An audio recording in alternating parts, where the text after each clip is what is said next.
Salam sejahtera, selamat beraktivitas kembali. Biarlah hari ini lebih baik dari hari-hari sebelumnya. Pemeliharaan dan berkat Tuhan selalu ada di hidup kita. Kita akan baca dan renungkan firman Tuhan dari Markus pasal yang ke-7 ayat 1 sampai 14.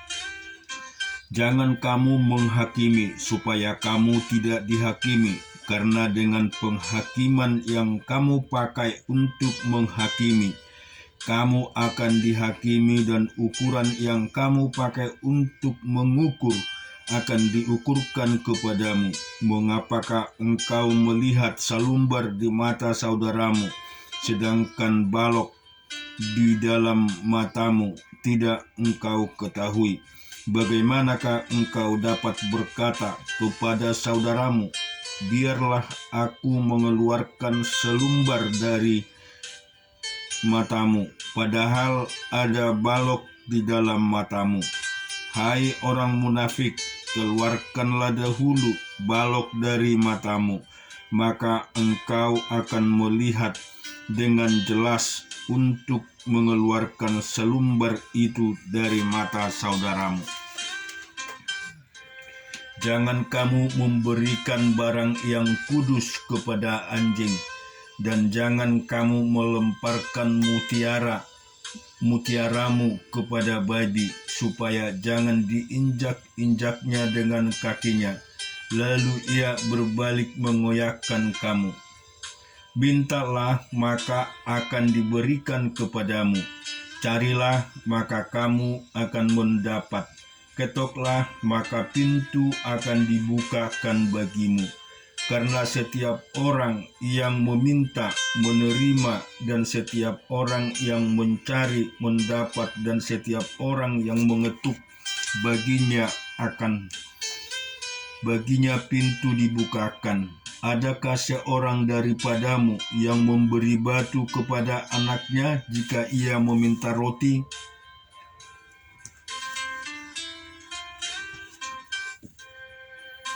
Atau memberi ular jika ia meminta ikan? Jadi jika kamu yang jahat tahu memberikan pemberian yang baik kepada anak-anakmu, apalagi Bapamu yang di surga, ia akan memberi yang baik kepada mereka yang meminta kepadanya. Segala sesuatu yang kamu kehendaki supaya orang berbuat kepadamu, perbuatlah demikian juga kepada mereka. Itulah isi seluruh hukum Taurat dan kitab para nabi. Masuklah melalui pintu yang sesak itu, karena lebarlah pintu yang luaslah jalan yang menuju kepada kebinasaan, dan banyak orang yang masuk melaluinya. Karena sesaklah pintu yang sempit jalan yang menuju kepada kehidupan, dan sedikit orang yang mendapatinya. Kita juga akan baca Ayub pasal yang 11 ayat 1 sampai dengan 20. Maka berbicaralah Zofar orang Naama, apakah orang yang banyak berbicara tidak harus dijawab? Apakah orang yang banyak mulut harus dibenarkan?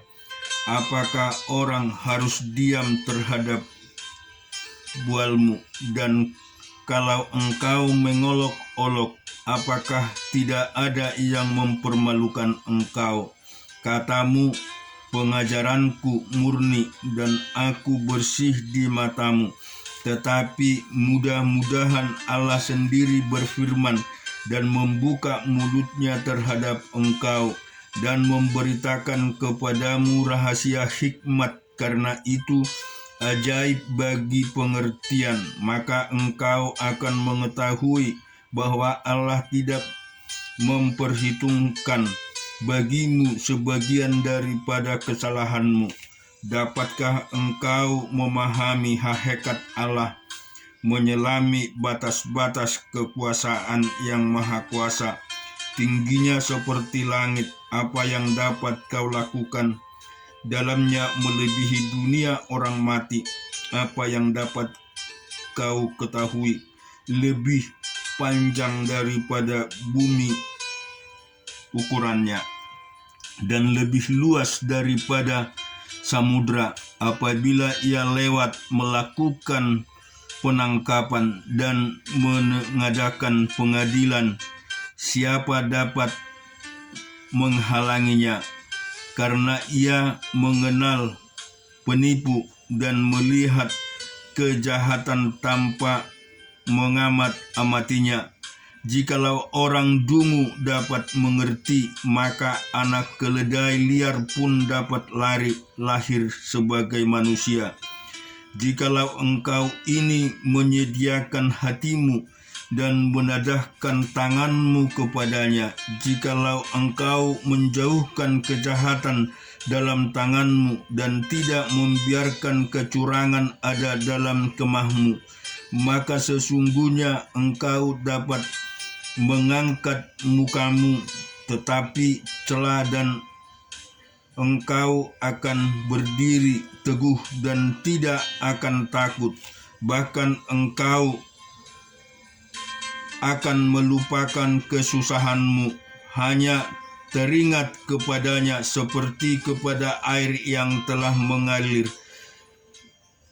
Lalu kehidupanmu akan menjadi lebih cemerlang daripada siang hari. Kegelapan akan menjadi terang seperti pagi hari. Engkau akan merasa aman sebab ada harapan, dan sesudah memeriksa kiri kanan, engkau akan pergi tidur dengan tentram. Engkau akan berbaring tidur dengan tidak diganggu, dan banyak orang akan mengambil muka kepadamu, tetapi mata orang fasik akan menjadi rabun. Mereka tidak dapat melarikan diri lagi. Yang masih diharapkan mereka hanyalah menghembuskan napas. Kita juga akan baca di Hakim-Hakim pasal 7 ayat 11 sampai 30 sampai 25.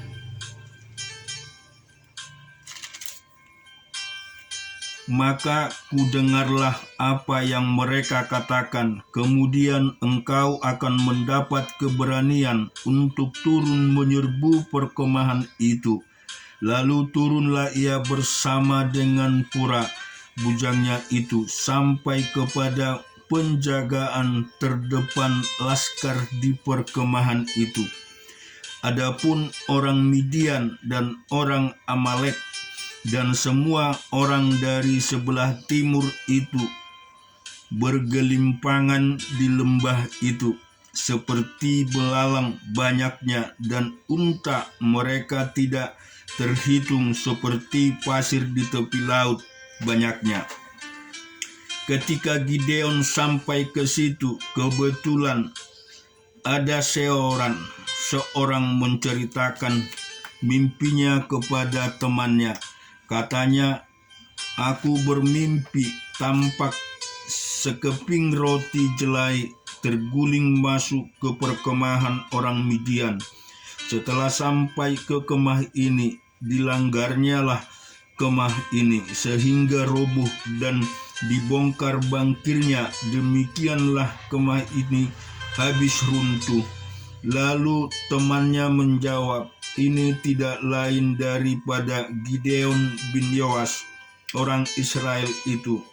Allah telah menyerahkan orang Midian dan seluruh perkemahan ini ke dalam tangannya. Segera sesudah Gideon mendengar mimpi itu diceritakan dengan maknanya, sujudlah ia menyembah, kemudian pulanglah ia ke perkemahan orang Israel, lalu berkata, bangunlah sebab Tuhan telah menyerahkan perkemahan orang Midian ke dalam tanganmu. Sesudah itu dibagilah dibaginyalah ke 300 orang itu dalam 3 pasukan, dan ke tangan mereka semua diberikan sangkakala dan buyung kosong dengan suluh di dalam buyung itu. Dan berkatalah ia kepada mereka, perhatikanlah, aku akan lakukan seperti yang kulakukan. Maka apabila aku sampai ke ujung perkemahan itu, haruslah kamu lakukan seperti yang kulakukan. Apabila aku dan semua orang yang bersama dengan aku meniup sangkakala, maka haruslah kamu juga meniup sangkakala sekeliling seluruh perkemahan itu, dan berseru demi Tuhan dan demi Gideon.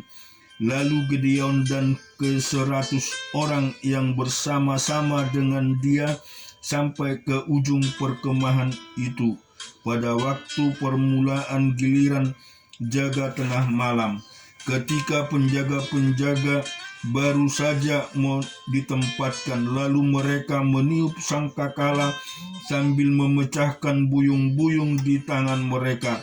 Demikianlah ketiga pasukan itu bersama-sama meniup sangkakala dan memecahkan buyung dengan memegang obor di tangan kirinya dan sangkakala di tangan kanannya untuk ditiup setiap serta berseru, pedang demi Tuhan dan demi Gideon.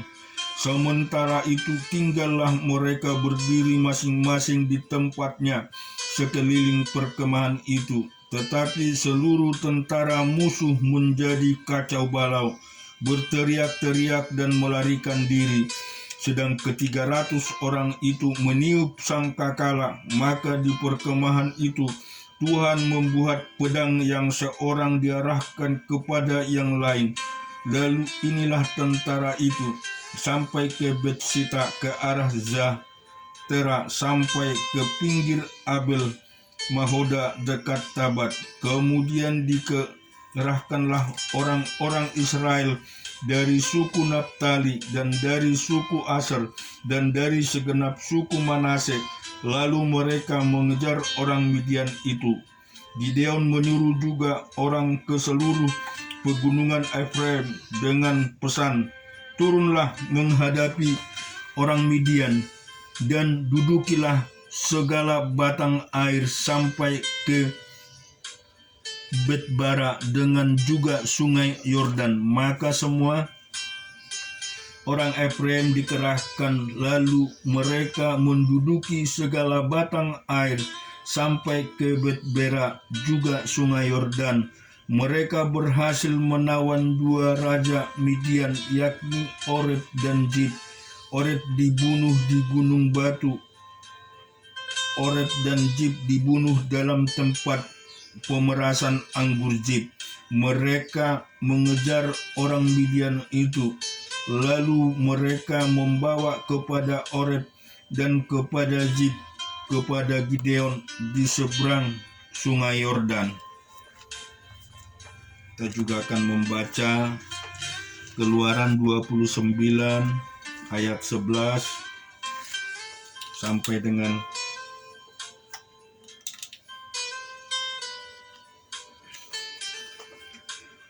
30. Haruslah kau sembelih lembu jantan itu di hadapan Tuhan di depan pintu kemah pertemuan. Haruslah kau ambil sedikit dari darah lembu jantan itu dan kau bunuh dengan jarimu pada tanduk-tanduk mezbah, dan segala darah sedemikian harus kau curahkan pada bagian bawah mezbah. Kemudian kau ambillah segala lemak yang menutupi isi perut, umbai hati, kedua buah pinggang dan segala lemak yang melekat kepadanya, dan kau bakarlah di atas mezbah. Tetapi daging lembu jantan itu, kulitnya dan kotorannya haruslah kau bakar habis dengan api di luar perkemahan. Itulah korban penghapusan dosa.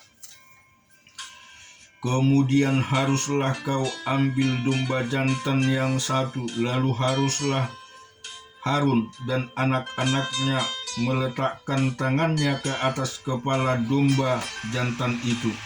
Haruslah kau sembelih domba jantan itu, dan kau ambillah darahnya,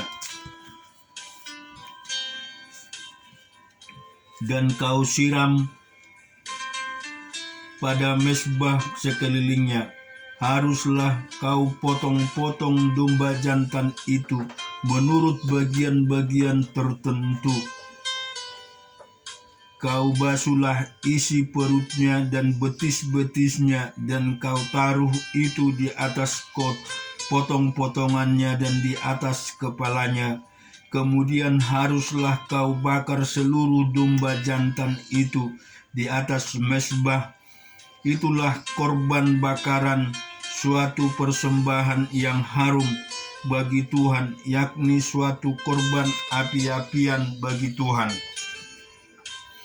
Kemudian haruslah kau ambil domba jantan yang lain, lalu haruslah Harun dan anak-anaknya meletakkan tangannya ke atas kepala domba jantan itu. Haruslah kau sembelih domba jantan itu. Kau ambillah sedikit dari darahnya, dan kau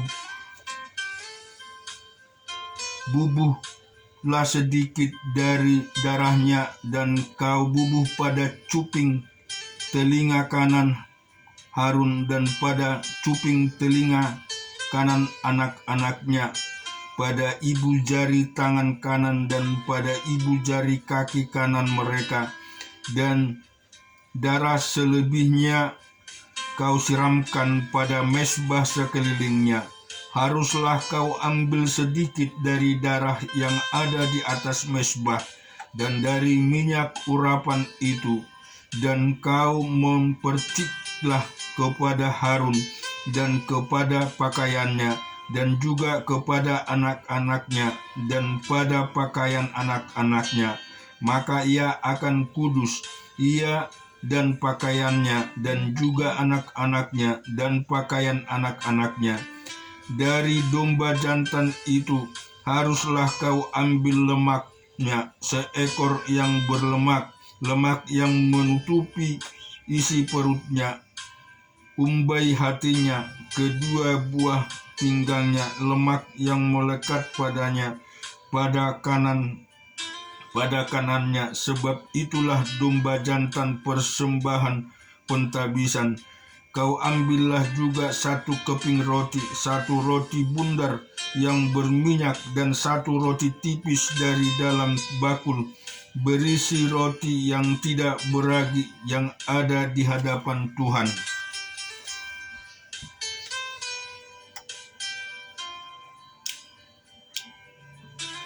Haruslah kau taruh seluruhnya ke atas telapak tangan Harun dan ke atas telapak tangan anak-anaknya, dan haruslah kau persembahkan semuanya sebagai persembahan ujukan di hadapan Tuhan.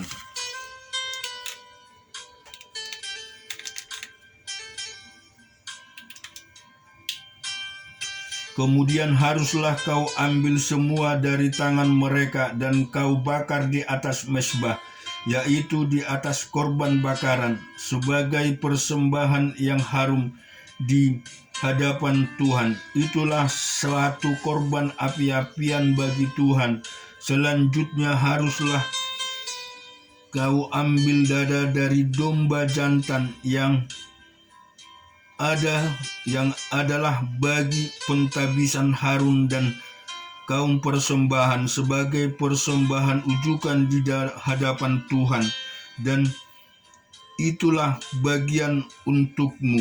Demikianlah harus kau kuduskan dada persembahan ujukan dan pula persembahan khusus yang dipersembahkan dari domba jantan yang